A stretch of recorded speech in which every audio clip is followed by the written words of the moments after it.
Olá, minha amiga, olá, meu amigo do canal Raciocínios Espíritas. Tudo em paz? Eu sou o professor Danilo Cruz e hoje nós damos prosseguimento para o nosso estudo da obra Sabedoria do Evangelho de Carlos Torres Pastorino. Hoje, indo adiante no estudo do volume de número 3, estamos já caminhando para o finzinho. E hoje nós vamos ver a última parte do capítulo O Pão da Vida, que é a parte 5, que é justamente esse desfecho que Pastorino propõe aí analisar essas últimas falas de Jesus recolhidas do Evangelho de João a respeito dessa fala, dessa aula, dessa lição que Jesus nos dá sobre o fato dele ser o pão da vida que nós necessitamos. Pois bem, então, vamos ao capítulo, vamos ver o que é que Pastorino nos reserva. Então, o nome do capítulo é O Pão da Vida, parte 5, Desfecho, baseado no Evangelho de João, capítulo 6, versículos de 59 a 71, quando João diz assim: Estas coisas disse ele, ensinando na sinagoga de Cafarnaum. Ouvindo isso, muitos dos seus discípulos disseram: Difícil é esse ensino, quem pode entendê-lo? Mas, sabendo Jesus em si mesmo que seus discípulos murmuravam disso, disse-lhes: Isso vos escandaliza? Então, se visseis o Filho do Homem subir aonde estava antes, o Espírito é o que vivifica, a carne não aproveita nada. As palavras que eu vos disse são espírito e são vida. Mas alguns há entre vós que não confiam, pois Jesus conhecia desde o princípio os que não confiavam e quem o havia de entregar. E falou: Por isso eu vos disse que ninguém pode vir a mim se pelo Pai não lhe for concedido. Desde aí, muitos de seus discípulos andaram para trás e não andavam mais com ele. Perguntou então Jesus aos 12: Não quereis vós também retirar-vos? Respondeu-lhe Simão Pedro: Senhor, para quem iremos? Tu tens palavras de vida imanente, e nós confiamos e sabemos que tu és o Santo de Deus. Replicou-lhes Jesus: Não vos escolhi eu a vós os 12? E, no entanto, um de vós é adversário. Falava de Judas, filho de Simão Iscariotes, um dos 12, porque era ele quem o havia de entregar. Continua então Pastorino, como nos outros capítulos, do mesmo estilo, discutindo a tradução de cada versículo. Ele começa falando do 59, ele diz o quê? A sinagoga de Cafarnaum era provavelmente a construída pelo centurião, citado no Evangelho de Lucas, capítulo 7, versículo 5, de quem Jesus curou o servo. No 60, a frase, esse ensino é difícil, corresponde ao original literal, é duro esse ensino. Muito maior precisão existe na tradução de logos por ensino do que por palavra. Então o sentido pode ser um e outro. E o verbo entender, Pastorino traduziu de akoen, que ao pé da letra é ouvir. No versículo 61, Pastorino transliterou escandalizei por escandaliza, pois o sentido é precisamente esse, e a tradução ad sensum tropeça constituiria aqui uma impropriedade lógica. No 62, subir traduz anaibanô, que se opõe a cataibanô, no versículo 33, 38, 42 e 58. E aí a gente vê onde estava primeiro, ou seja, regressou ao lugar onde primitivamente residia.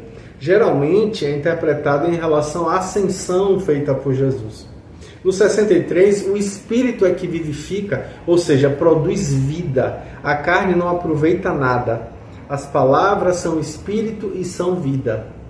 No 64, o verbo parodindome, aqui no particípio futuro, só usado 3 vezes nos evangelhos, aqui, lá em Lucas, capítulo 22, versículo 49, e em Mateus, capítulo 27, versículo 49.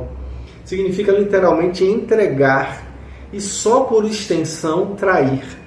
Parece-nos aí que Jesus se referia ao ato expresso da entrega que Judas dele fez aos homens do Sinédrio.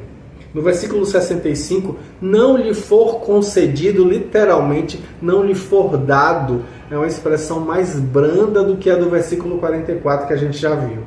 No versículo 66, muitos de seus discípulos andaram para trás, como está literalmente escrito no original. Ele coloca assim, pastorino. No 67, aos 12, é uma expressão usada aqui por João pela primeira vez. No 68, palavras de vida imanente, foi como ele preferiu traduzir. No 69, o Santo de Deus, segundo os manuscritos Aleph, C, L, D, W, melhor do que o Cristo, o Filho de Deus, segundo os outros manuscritos. No versículo 70, adversário em grego é diabolos. Nós já vimos isso no volume 1, né? No 71, o original traz Judas, filho de Simão Iscariotes, e não Judas Iscariotes, filho de Simão. O nome do pai é que se agregou como cognome do filho. E aí, terminada essa aula de sapiência, João, evangelista, nos dá conta do que se passou a seguir, relatando as reações dos discípulos de Jesus e dos 12, sem mais falar dos outros ouvintes. E aí ele diz o quê? Que no 59, em primeiro lugar, anota que Jesus deu esse ensino na sinagoga de Cafarnaum, salientando ali o ambiente fechado e mais escolhido em que ele falou, como se quisesse sublinhar que não foi ao ar livre, não foi de público que Jesus falou isso. No versículo 60, Pastorino vai dizer que, terminado esse discurso, provavelmente já fora da sinagoga, formaram-se os grupos dos mais chegados, ou seja, os 12, com os discípulos que habitualmente acompanhavam Jesus ali nas suas pregações, nas suas falas, nas suas lições pelas aldeias. E passaram então a comentar o que tinham ouvido. Alguns dos discípulos acharam que os conceitos emitidos por Jesus eram duros demais, eram difíceis de serem entendidos pela razão e, portanto, inaceitáveis. Aí Pastorino vai comentar o 61 dizendo que já aí nessa roda mais íntima, ainda manifestando o Cristo, Jesus pergunta se o ensino ministrado os escandalizou, ou seja, se lhes foi uma pedra de tropeço no seu caminho evolutivo. No versículo 62, numa exclamação que sobe de gradação quanto à pergunta anterior, ele diz com simplicidade: se então visseis o Filho do Homem subir aonde estavas antes, e nada mais. Há controvérsias aí sobre essa frase, como aponta Pastorino, querendo alguns que isso se refira à crucificação. Mas quando Jesus fala de suspensão na cruz, ele usa o verbo upsotenai, que é ser suspenso. João, capítulo 3, versículo 14, capítulo 12, versículos de 32 a 34. E não como aqui o verbo anabainen, que é subir.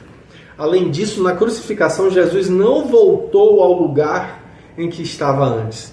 A segunda interpretação, preferida pela maioria, diz que a frase se refere ao ato da ascensão, afirmando que esse ato se constituiria ali como uma prova de que a carne que Jesus daria a comer não era a carne material, não era do corpo físico denso, mas sim a espiritual, a pneumática, conforme diz a primeira carta de Paulo aos Coríntios, no capítulo 15, versículo 40. Então, quando eles vissem a ascensão, compreenderiam o ensino que agora lhes parecia difícil. Aí a gente vê que ambas as interpretações, como coloca Pastorino, são fracas diante da sublimidade da revelação que é feita ali naquele momento. Nós entendemos a frase como uma confissão dos êxtases de Jesus, o Filho do Homem, quando tinha os contatos com o Pai. É bom lembrar, a gente lembra aí que Jesus se retira sempre só para orar, a fim de poder ter seus encontros místicos sem testemunhas. Uma única vez nós sabemos que os 3 mais evoluídos dos apóstolos, Pedro, Tiago e João, assistiram à transfiguração, que, no entanto, só foi revelada muito mais tarde, depois da ressurreição, conforme colocado por Mateus no capítulo 17, versículo 19. E tratou-se apenas de uma elevação ao plano mental, e não de um êxtase, um samadhi, como dizem os orientais, do esponsalício místico da união com o Pai. Se nessa elevação, ao encontrar os espíritos Moisés e Elias, a aparência externa de Jesus foi tão maravilhosa, qual não seria apresentada ali numa unificação com o Pai. Então, nesse sentido, a frase de Jesus adquire um valor pleno e real. Vocês se escandalizam com o que eu digo? Se então vissem a realização prática do que eu ensinei, vivida pelo Filho do Homem, pela personalidade de Jesus, o que vocês diriam?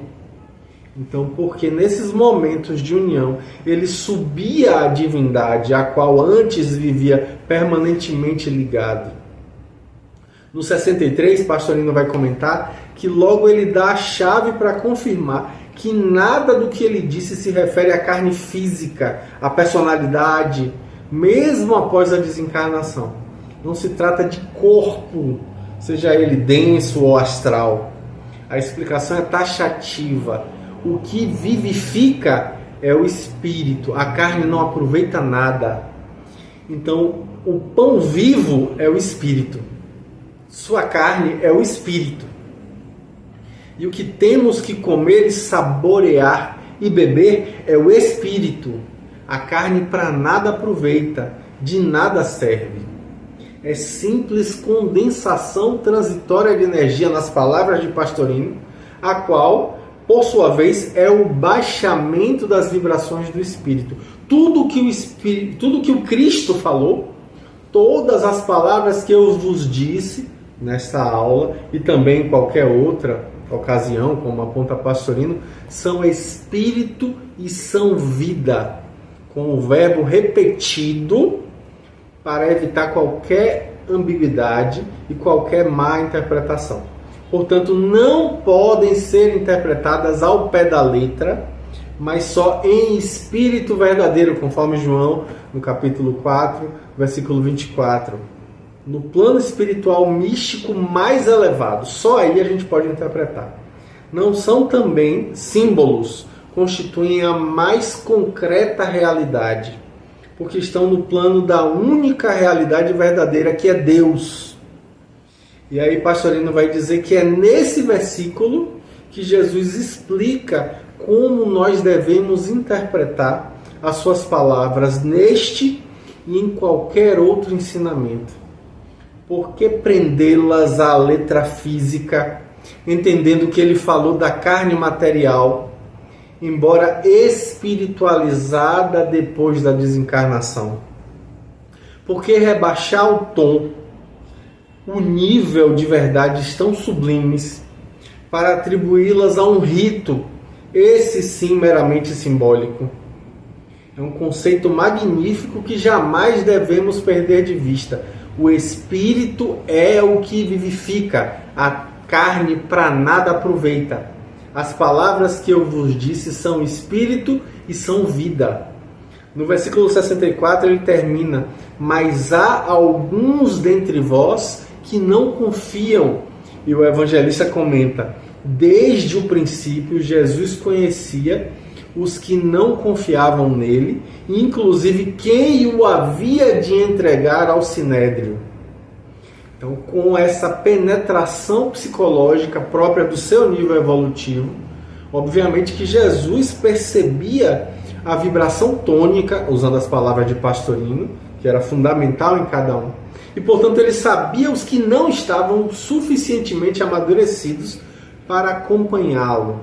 No 65 a gente vai ver que é isso mesmo que o Cristo explica. Essa foi a razão pela qual já vos disse que ninguém pode vir a mim se pelo Pai não for concedido, lhe não for concedido.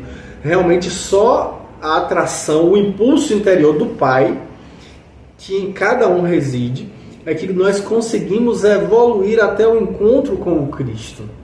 Se não respondermos ao apelo de amor, como é que esse Cristo, que fez por intermédio de Jesus e nos faz a nós mesmos diariamente, então pior ainda, andaremos para trás. E aí Pastorino vai dizer que no 66 realmente ocorreu. Muitos dos seus discípulos andaram para trás e não andavam mais com ele. E aí fica a estranha tradução literal que ele faz em lugar da tradução comum que vem sendo feita há séculos. Afastaram-se dele.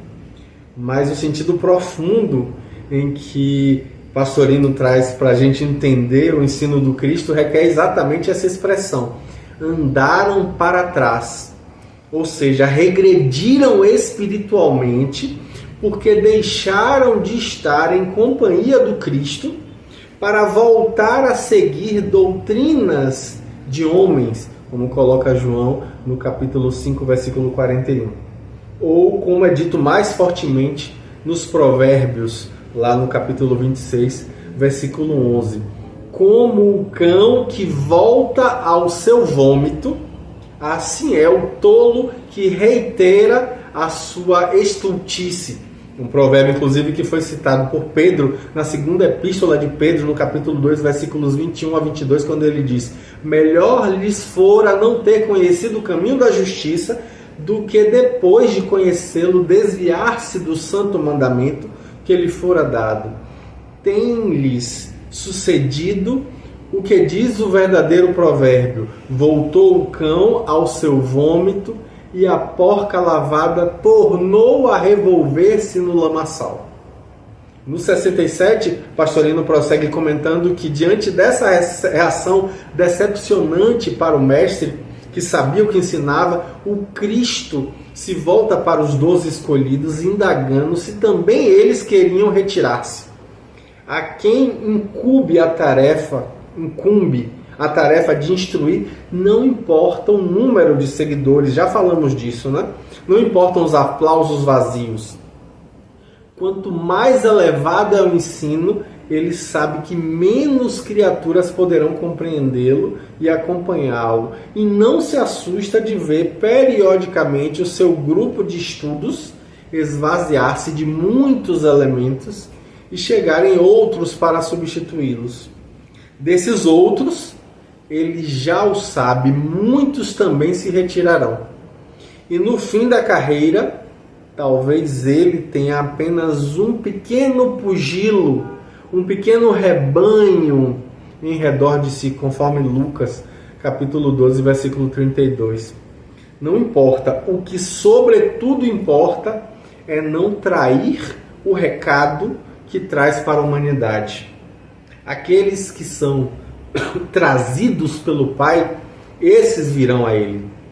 Os outros que chegam motu próprio, por curiosidade, por ambição de conseguir poderes, pela vaidade de dizer-se seguidor ou amigo do pregador, tal que é apreciado e admirado pela multidão, ou em busca de favores espirituais, ou pior ainda, de posições materiais, todos esses, conforme aponta Pastorino, se retiram mais cedo ou mais tarde, desiludidos de não encontrarem o que buscavam, ou então escandalizados, quer com o ensino da verdade, quer outras vezes com a prática da verdade. No 68 e 69, Pastorino vai comentar que Pedro, sempre temperamental, o mais velho, ao que parece, do grupo dos 12, e porta-voz deles, designado mais tarde, inclusive, para ser o monitor dos discípulos, toma a palavra num rasgo de confiança absoluta, num arroubo da alma. Para quem iremos? E a razão dessa atitude: tens palavras de vida imanente. Ou seja, em tuas palavras encontramos realmente o segredo da vida divina em nós, prova que havia bem compreendido o sentido profundo dado por Cristo, de que ele havia ouvido o apelo e que o Cristo interno despertara em seu coração com as palavras ouvidas ali através da boca de Jesus. E aí Pastorino ainda continua dizendo que ele vai falar: nós confiamos e sabemos que tu és o Santo de Deus, isto é o eleito de Deus, o Messias, conforme Mateus capítulo 1, versículo 24 e João capítulo 10, versículo 36. Pedro falava, na verdade, em nome de todos os 12, como um representante dos emissários que foram escolhidos ali por Jesus. No 70, Pastorino vai comentar que, no entanto, o Cristo chama a sua atenção, dizendo-lhe que as palavras de confiança que ele proferira naquele momento não correspondiam ao pensamento de todos. Sim, ele escolhera os 12, mas não obstante, um deles lhe era um adversário. A palavra adversário no sentido real tinha uma diferença com seu mestre. Adversário quer dizer isso. Então talvez mais tarde nós saibamos a razão dessa diferença. Mas o fato é que esse ciúme, chamemo-lo por enquanto de ciúme, fez com que Judas entregasse Jesus ao Sinédrio, revelando a soldadesca o local em que ele se encontrava, para que fosse preso às escondidas, envidando aí o barulho do povo que o admirava. Se Jesus encontrou entre os seus escolhidos um adversário que o entregou aos inimigos, que o mataram, por que nós nos queixamos de encontrar entre os que frequentam nossas casas, nossas rodas espirituais, adversários muito mais mansos, que se limitam ali a falar contra nós por interpretar mal nossas palavras ou nossos atos, ou até mesmo, quando muito, a nos caluniarmos? Nós precisamos agradecer ainda que nós sofremos tão pouco, como aponta Pastorino, especialmente porque ainda temos a consolação de que nós não escolhemos os nossos seguidores. Fato esse que causou ainda mais profunda tristeza em Jesus. No 71, Pastorino comenta que o evangelista, João no caso, conclui o capítulo explicando que Jesus se referia a Judas, filho de Simão Iscariotes, o único dos 12 que não era galileu. E a gente vai falar mais disso mais adiante, com fé em Deus, em breve. Boa semana, até semana que vem. Um grande abraço.